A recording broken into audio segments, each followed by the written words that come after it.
मैं देव के देव महादेव के चरणों में प्रणाम करती हूँ, मेरा प्रणाम स्वीकार हो। मैया पार्वती के चरणों में प्रणाम करती हूँ, मेरा प्रणाम स्वीकार हो। कार्तिक गणेश दोनों भैया के चरणों में प्रणाम करती हूँ, मेरा प्रणाम स्वीकार हो। आप सभी गुरु भाई बहन के चरणों में प्रणाम करती हूँ और महादेव से दया मांगती हूँ कि हे महादेव सब पे दया कीजिए, पल पल दया कीजिए। आज मैं जो कथा आप लोग को सुनाने जा रही हूँ कि कैसे एक गरीब किसान अपने हिस्से का चने का सत्तू महादेव मैया पार्वती को खिलाए। कथा बहुत सुंदर है, शुरू से अंत तक सुनिएगा और कथा अच्छा लगे तो मेरे वीडियो को लाइक कीजिएगा और नए हैं तो चैनल को सब्सक्राइब कीजिएगा, घंटी के निशान को जरूर दबाइएगा ताकि कोई भी कथा डालें आप तक आसानी से पहुंच जाए। और आप लोग से हाथ जोड़ के निवेदन है, आप कथा तो सुनते हैं लेकिन पूरा नहीं सुनते हैं।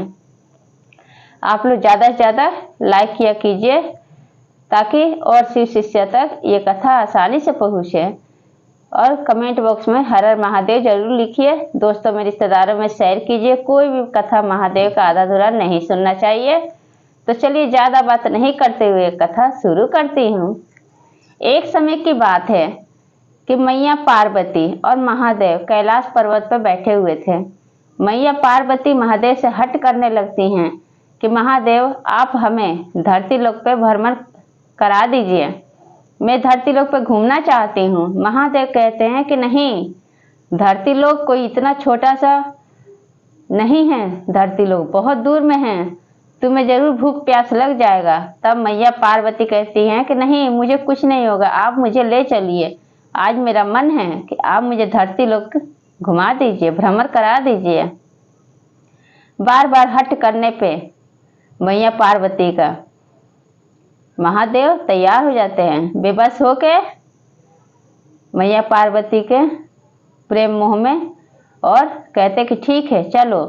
महादेव एक साधु का रूप धारण करते हैं, मैया पार्वती एक साधुआइन के रूप में हो जाती हैं। दोनों बूढ़ा बूढ़ी के रूप लेकर कैलाश पर्वत से उतर के जमीन पे धरती लोक पे आते हैं। फिर बैसाख का महीना होता है, करारे का धूप, उसी में मैया पार्वती और महादेव दोनों घूमने लगते हैं। जब घूमने लगते हैं तो चलते चलते चलते चलते घूमते घूमते घूमते घूमते मैया पार्वती को प्यास लग जाता है। प्यास लग जाता है तो कहती है मैया पार्वती महादेव से कि प्रभु आप अपना जट्टा खोल के गंगा जी में से पानी निकालिए ना एक लोटा, मुझे बहुत तेज की प्यास लगी है। तब महादेव बोलते हैं कि मैं आकाश में जब मैं कैलाश पर्वत पे होता हूँ वहाँ के लिए मैं देव के देव महादेव हूँ, वहाँ पे मेरी शक्तियाँ काम करती हैं। यहाँ पे धरती लोक पे मैं एक आम इंसान हूँ, यहाँ पे मेरी शक्ति काम नहीं करेंगी। कोई मेरे पास जट्टा है कि मैं तुम्हें गंगा जी को अभी प्रकट कर दूँ और तुम्हें लोटा में पानी भर के तुम्हें पिला दूँ। तब मैया पार्वती कहती हैं कि आप तो 3 लोक के मालिक हैं, आप तो चाहें तो मिनट का काम सेकंड में करते हैं, सेकंड का काम पल भर में कर देते हैं। आप तो सबका रखवाले हैं, परम पिता परमेश्वर हैं, तो क्या आप हमें पानी नहीं पिला सकते हैं? हमें इतनी तेज प्यास लगी हुई है। तब महादेव क्या देखते हैं कि थोड़ी दूर पे एक गन्ना वाला गन्ना पेर रहा था और जूस निकाल के बेच रहा था। वो पसीने एकदम तरबतर हो जाता है क्योंकि बैसाख का महीना होता है, करारे का धूप होता है और उसी में गन्ना पेर पेर के बेच रहा था। तब मैया पार्वती कहती हैं कि जाइए ना ले आइए। तो महादेव कहते हैं मेरे पास पैसा तो नहीं है, मैं कहाँ से गन्ने का जूस लाऊं। तब कहते मैया पार्वती कि आप जाइए ले आइए, आपको जरूर मिल जाएगा क्योंकि आप परम पिता परमेश्वर हैं, महादेव हैं, देव के देव महादेव हैं। इतना बात महादेव सुनते हैं तो कहते हैं कि ठीक है, तुम इस एक पेड़ के पास बिठा देते हैं मैया पार्वती को। और महादेव चले जाते हैं गन्ने वाले के पास और जाकर कहते हैं कि भैया तुम मुझे एक गिलास जूस दे दो, से मेरी पत्नी बहुत प्यास से व्याकुल है, मेरी पत्नी को बहुत ही प्यास लगी हुई है। महादेव एक बार बोले गन्ने वाले से, 2 बार बोले और तीसरा बार बोले तो गन्ना वाला जब ये बात सुना तो पूछता है कि क्या तुम्हारे पास पैसा है? तो महादेव कहते हैं कि नहीं, मेरे पास पैसा नहीं है। तब क्या करता है गन्ना वाला कि गन्ना निकाल के 2 गन्ना मार देता है महादेव को। महादेव सिर झुकाए वहां से चले आते हैं खाली हाथ। जब मैया पार्वती देखती हैं कि महादेव खाली हाथ आ रहे हैं तो पूछती हैं कि क्या हो गया भोलेनाथ, आप मेरे लिए जूस लेने गए थे, आप मेरे लिए जूस नहीं लाए, आप हमें प्यासे ही रख देंगे, बहुत तेज की प्यास लगी है। तब महादेव अपना हाथ दिखाते हुए कहते हैं कि देखो तुम्हारे चलते गन्ने वाले ने कैसा इनाम दिया है, कैसे मारा है गन्ने से, 2 गन्ना मार दिया। अब पता नहीं तुम्हारे चलते मुझे क्या क्या भुगतना पड़ेगा। तब कहती है मैया पार्वती कि कोई बात नहीं भोलेनाथ, नहीं दिया तो चलते हैं और आगे बढ़ते हैं प्यासे ही। अब क्या होता है, महादेव मैया पार्वती वहां से उठ के धीरे धीरे धीरे धीरे और धरती लोग घूमने लगते हैं। घूमते घूमते घूमते घूमते एक किसान के खेत में जाते हैं तो क्या देखते हैं कि वहां पे एक किसान हल जोत रहा है। तब मैया पार्वती कहती हैं कि प्रभु क्या पता इस किसान के पास पानी होगा, आप इससे मांग के मुझे पिला दीजिए ना। तो कहते हैं महादेव कि रुको देखते हैं कि इस किसान के पास पानी है कि नहीं। तो क्या देखते हैं, दोनों खड़ा होकर मैया पार्वती महादेव जो साधु असधुआइन के रूप में थे कि किसान हल जो जोत रहा था रोक के उसके हल के आगे बड़ा सा पत्थर पड़ जाता है तो उठाने लगता है। अब मैया पार्वती और महादेव देखते हैं कि बड़ा सा पत्थर उठा रहा है तो कहीं हो ना हो हम लोग को मारने के लिए तो नहीं उठा रहे। अब ये दोनों भागने लगते हैं। तब क्या कहता है किसान, किसान कहते हैं कि बाबा आप दोनों क्यों भाग रहे हैं। तब महादेव कहते हैं कि भाग इसलिए रहे हैं कि तुमने इतना बड़ा पत्थर उठाया, कहीं कहीं तुम मुझे हम लोग को मार ना दो। मेरी पत्नी को बहुत तेज प्यास लगा है और मेरी पत्नी को पानी नहीं मिल रहा है। एक गन्ने वाले के पास गए तो वो भी 2 गन्ना मुझे मार दिया। अपनी पत्नी के चलते मुझे क्या क्या सहना पड़ रहा है, क्या तुम मेरी पत्नी को पानी पिलाओगे। तब किसान बहुत अच्छा था, नेक दिल का था, महादेव का भक्त था, महादेव का शिष्य था।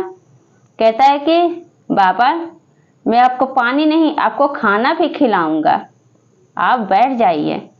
तब हल को साइड में खड़ा कर देता है और कहता है कि जानते हैं बाबा ये पत्थर क्यों हटा रहा था कि खेत को हल जोतने से ना, हल से तभी तो जोता जाएगा जब आगे कुछ पड़ेगा नहीं। हल के आगे बड़ा सा पत्थर पड़ गया, उसको नहीं हटाता तो फिर खेत कैसे जोतता, इसलिए पत्थर को हटा रहा था, आपको मारने के लिए नहीं उठाया था। तब महादेव समझ जाते हैं किसान बहुत अच्छा है, किसान घर में कोई नहीं था, बेचारा अकेला था। तब मैया पार्वती और महादेव को जो साधु साधुआइन के रूप में थे दोनों को बिठाता है किसान, और किसान बिठा के और मैया पार्वती को 1 लोटा जल मन भर पिलाता है, जितना उनको प्यास लगा रहता है पेट भर पिलाता है। मैया पार्वती पी के एकदम तृप्त हो जाती हैं और उसके बाद गमछा में सत्तू सान के चने का, आप लोग को तो पता है गुरु भाई बहन कि गांव के लोग ज़्यादातर गर्मी में चने का सत्तू और प्याज मिर्चा अचार के साथ खाते हैं। ये पसंदीदा भोजन होता है। चना ठंडा होता है इसलिए लोग ज़्यादा पसंद करते हैं खाना, और शरबत भी बना के पीते हैं। तो किसान लेकर गया था खाने के लिए खेत पे, क्योंकि उसके घर में कोई था नहीं खाना बनाने वाला। अब वह सत्तू गमछे पे सान लेता है, सान के महादेव मैया पार्वती को खिलाता है और पानी पिलाता है। तब महादेव मैया पार्वती खा के एकदम खुश हो जाते हैं, उनका आत्मा खुश हो जाता है। तब कहती है मैया पार्वती कि अब आप आशीर्वाद इस किसान को दीजिएगा, उस गन्ने वाले को आशीर्वाद दीजिएगा जो कि आपको 2 गन्ना मार दिया है। तब क्या कहते हैं महादेव कि उसको तो मैं आशीर्वाद दूंगा ही, लेकिन इस किसान को मैं आशीर्वाद यही देता हूँ कि जितने दिन की तुम्हारी उम्र है उससे दुगुना तुम जिंदगी जियो, और तुम जब भी मरोगे तुम मेरे शरण में आओगे। इतना आशीर्वाद देते हैं महादेव। कहते हैं कि वो गन्ना वाला मरेगा तो वो भी मेरे शरण में आएगा, लेकिन देखना उसका मैं क्या दंड देता हूँ।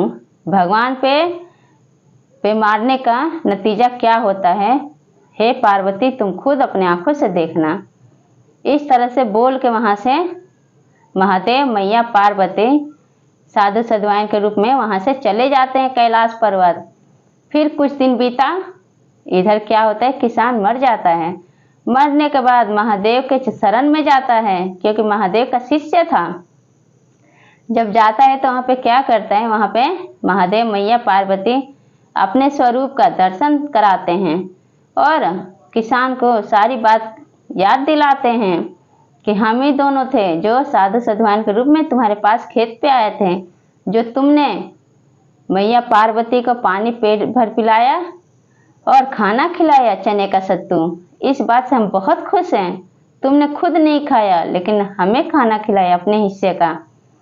उसके बाद किसान क्या करता है, महादेव के शरण में कीर्तन भजन करने लगता है और सुखपूर्वक जिंदगी काटने लगता है महादेव के पास। अब इधर जब गन्ने वाला का समय पूरा होता है और गन्ने वाला जब मरता है तो क्या होता है कि अब ये पहुंचता है महादेव के शरण में। तब महादेव इसको जो गन्ने से मारा रहता है वो बात याद दिलाते हैं और इसको क्या करते हैं, गर्म पानी में इसको उबालते हैं, चढ़ाते हैं, उबालते हैं, चढ़ाते हैं। इसको बहुत दंड देते हैं गन्ने वाले को, जो कि महादेव को गन्ने से मारा था। तो ये कथा से गुरु भाई बहन हमें ये सीख मिलता है कि हमारे दरवाजे पे कोई भी आए उसको कभी मारना नहीं चाहिए। आपके पास जो भी है, आपके पास नहीं भोजन है, आप भोजन नहीं कराइए, लेकिन उसको एक गिलास पानी ही दीजिए, लेकिन प्रेम पूर्वक दीजिए। तो ये चर्चा आप लोगों को कैसा लगा कमेंट बॉक्स में ज़रूर बताइए और सब बोलिए हर हर महादेव, माता पार्वती की जय।